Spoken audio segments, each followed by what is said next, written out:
Goed, voorraadwaardasie, lekker. Hulle gooi ons gewoonlik, maar hulle vra hierdie altyd dieselfde, nee. So kom ons doen 4.1. Hulle sê Jonas Kouse Maatskappy. So onthou nou al die 4.1 vrae gaan te doen hê met die 4.1 inligting, nee. So moet nou nie verder gaan, die 4.2 is 'n heeltemal ander vraag. Inligting rakende Jonas Maatskappy word vir jou voorgelê. Die onderneming behoort aan Jonas en Kuna en hy verkoop drukkouse vir atlete. Huidiglik gebruik hulle die periodieke voorraadstelsel en die eerste in eerste uit metode om voorraad te waardeer. Wat gaan hulle vir ons vra? Seker wat is die slotvoorraad, nee. Kom ons kyk, 4.1.1. Bereken die volgende op 31 Maart die waarde van die slotvoorraad. So hoe werk ek nou weer uit die waarde van die slotvoorraad? Ek kyk altyd eers na hoeveel voorraad is slotvoorraad, nee, so hoeveel voorraad is oor. So hulle sê vir ons 2900 eenhede is die voorraad voorhande of dit is gelyk aan die slotvoorraad, nee, is hierdie bedrag. So hierdie hoeveelheid. So die hoeveelheid eenhede wat oor is R2900. Nou weet ons, die eenhede wat voorhande was en aangekoop was is eerste verkoop. So die eenhede wat heel moontlik gaan oorbly is hierdie laaste eenhede wat aangekoop het. So ek gaan altyd eers kyk na wat is die laaste hoeveelheid eenhede wat aangekoop is. So ons het 2900 eenhede oor, so stem julle saam die hele Februarie, al die Februarie se eenhede wat aangekoop was nog oor en hulle was teen R150 eenheidsprys aangekoop. So daai gaan die totale voorraad voorhande nog van die voorraad voorhande bedrag wees. Maar baie belangrik, as jy voorraad voorhande uitwerk, moet jy altyd kyk na terugsendings. So voor jy kan die bedrag uitwerk, moet jy eers altyd uitwerk die hoeveelheid wat teruggestuur is. So kom ons begin.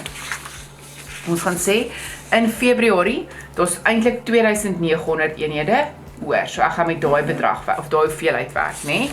Van daai hoeveelheid was 2160, kom ek skryf dit net oor, 2160 eenhede in Februarie, maar van daai 2160 is 360 eenhede teruggestuur. So ek gaan net daai wat oor is, nie die wat ek in totaal gekoop het nie, die wat oor is na die terugsendings is deel van daai R2900. Maal met R150 en dan gaan ek kry R270.000. Dit is die waarde van daai eenhede van Februarie wat teruggehou is. Nou moet ek kyk, okay, daar's 2900 eenhede oor. Van daai 2900, hierdie is 1800 as jy dit uitwerk, né? 2160 minus 360 gee vir jou 1800 eenhede. So van die 2900 is 1800 eenhede van Februarie oor. So hoeveel gee dit nog vir my oor wat ek moet uitwerk? Dan gee dit vir my 1100 eenhede oor.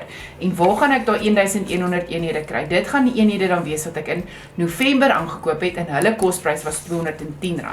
So ek gaan sê 1100 eenhede maal met R210 en dit gaan vir my gee R231.000. Goed, so hierdie twee is die hoeveelheid eenhede wat oor is. So as ek nou gaan uitwerk, 1800 plus 1100 gaan dit vir my gee 2900 eenhede, wat my totale eenhede is wat voorhande is. Elke eenheid het 'n individuele prys, dis hoe dit werk met die eerste in eerste uit metode. Jy kyk na die bedrag waarteen dit aangekoop is met daai spesifieke aankope. So sien jy die eenheidspryse verskil elke maand. So dan gaan ek die eenheidsprys vat vir daai spesifieke maand. Hierdie was nou November se, was teen R210 per eenheid. Ons het 1100 eenhede oor van November. En daai twee pryse gaan ek nou bymekaar tel om 'n totale eindvoorraad te kry van R501.000. So wat is die belangrike ding van eindvoorraad bereken? Die waarde van eindvoorraad is jy moet eers die slotvoorraad, jy moet eers sien wat is die hoeveelheid eenhede wat oor is en dan werk jy terug en jy kyk hoeveel eenhede is in elke maand wat aangekoop is oor. So van die 2900 eenhede was daar 'n sekere hoeveelheid oor wat nog in Februarie aangekoop is en 'n sekere hoeveelheid in November. En onthou dan altyd om die terugsendings eers af te trek by die eenhede van daai spesifieke maand waarvan dit teruggestuur is, dat jy nou nie daai fout maak nie. Goed, ek gaan in die volgende video die voorraadhoudingstydperk doen.